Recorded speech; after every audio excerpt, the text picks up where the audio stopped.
Join me as I dive deep into the reasons why the world's top economies are in trouble and see if I can figure out what this means for our future. Economic growth is the lifeblood of any economy.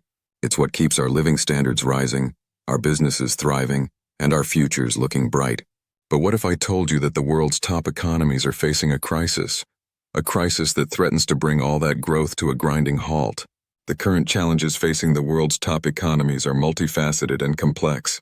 Inflation is rearing its ugly head, eroding the purchasing power of consumers and making it harder for businesses to invest in growth.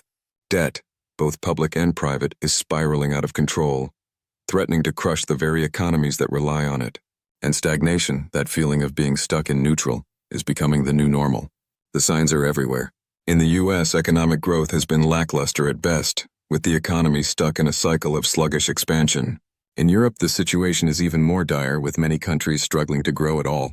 And in Japan, decades of stagnation have left the economy feeling like it's stuck in the doldrums. But what's causing this crisis of growth?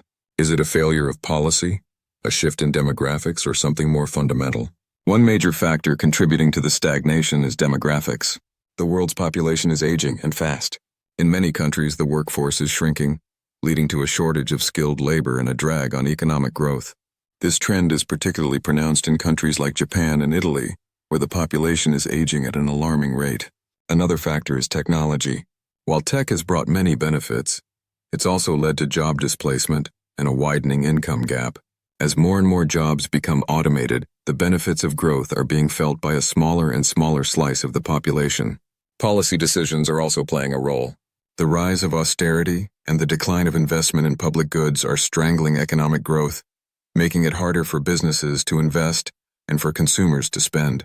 And the ongoing trade wars are only making things worse, disrupting supply chains and creating uncertainty that's killing investment. But there's one moment that stands out to me, one moment that encapsulates the essence of the economic troubles we're facing.